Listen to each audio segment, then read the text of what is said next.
with you. Go ahead, Kelly. You guys have kind of this little 4-game stretch of home and away, or away and home. Just how important is it to kind of start this month right and get this back end of the schedule going good with the Virginia Tech game? Yeah, this is when the season starts kind of filling up. You know, we have 2 or 3 games a week, and all our eyes are locked in on Virginia Tech. They just played a really good shooting game. I saw the Couture hit 9 threes versus Florida State. So we just need to be locked in. I think we lost a little bit of energy playing against Miami versus the energy we had versus Florida State. So as long as we have energy, I think we can go grab us a good road win and start streaking up again. Go to Rod McKenzie. Go ahead, Rod.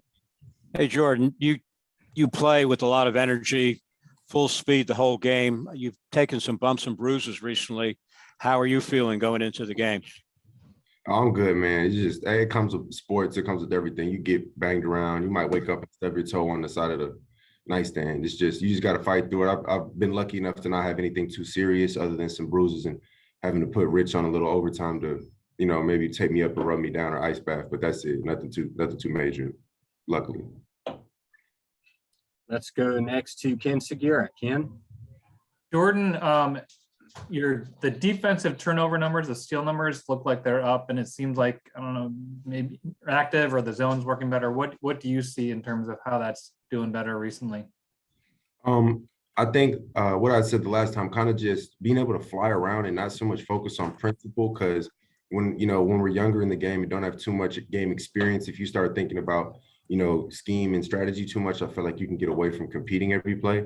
And we've done a lot of good job on, creating turnovers. We might be in the top, if we're not number 1 in the ACC, I think maybe creating turnovers, we're up there. But yeah, when we got more fast break transition opportunities, we have to be able to make some layups though. That's probably our next phase, is converting on those transitions. Let's go to Kelly Quinlan. Kelly? Obviously one of the soft spots can be the corner threes if you don't close out well, and obviously they're coming off a really hot shooting night. Is there anything in particular you guys can do to make those switches a little more crisp, to make sure that you have those corners covered to avoid those open threes when you are in the zone? Yeah, I think it's really the second effort, whether it's if they could get an offensive rebound on us or they're showing up some of the shot clock, because they have a lot of plays. Virginia Tech runs a whole bunch of different plays, quick hitters and stuff. And I think it's not so much that first action. I think we can be there, but it's more the drive, kick, redrive, and then we're trying to get tired on defense, and there's the guy sitting in the corner by himself naked. So you got to be able to slide around a third, fourth effort to close out, especially against a good shooting team like Virginia Tech. Rod McKenzie. Go ahead, Rod. You've had some success on the road. That's something you guys have experienced. I imagine this game is an important game to maybe kick it off with a road win, and then go through a schedule that doesn't include maybe some of the top teams in the ACC. Yeah, I look at every game as, I'm used to being on an ACC Tech team. We start streaking up during this time of the year. So I tell everybody, I keep my positivity high, and I tell them that's exactly what we're going to do. Keep chewing away wins. Don't look at a loss too long, and keep chewing away some wins so we can, we don't have to see UNC anymore. Not so many teams that have extreme size against us. So I think, we're right in the right spot. We're turning the corner. We just got to keep fighting and keep our mind every single day on the right goal, and that's winning the game. Let's go back to Ken Segura. Ken, go ahead. Jordan, it has kind of been the case, 2 years ago, you guys turned it on, and last year, obviously, you won, I think, the last 7 or 8 to win the ACC title. Was there something, if you can think back, was there 8? Thank you.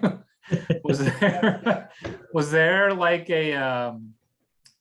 could you tell something was about to happen in either season? I mean, you can always kind of feel it. We had that back against the wall mentality of kind of, I feel like even with our coaches and our players, we kind of looked at each other in the locker room after every single game. And the way we had it, just every single game was a must win. And when you're putting yourself in those kind of odds like that, it's kind of like renting a house that you can't afford. So every single month you have to hustle and get that money, or else you're going to get evicted. Like, you have no other option. Like, you know what I'm saying? You have no other option. So, and I want to, it's harder to kind of compel that to the younger guys to be like, hey man, you've been here 5 years. We had 3 years more to play, and we can maybe drop some games. But just having that back against the wall is where I feel kind of comfortable. you have no other option than to win. And that's kind of where we are right now.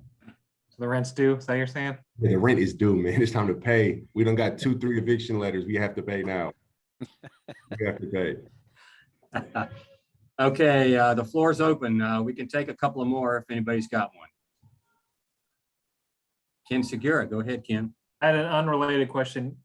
Since Bubba's been out and not, I mean, actually really the whole season, almost the whole season not been able to play, what have you seen from him in terms of just trying to find ways to contribute and encourage you guys?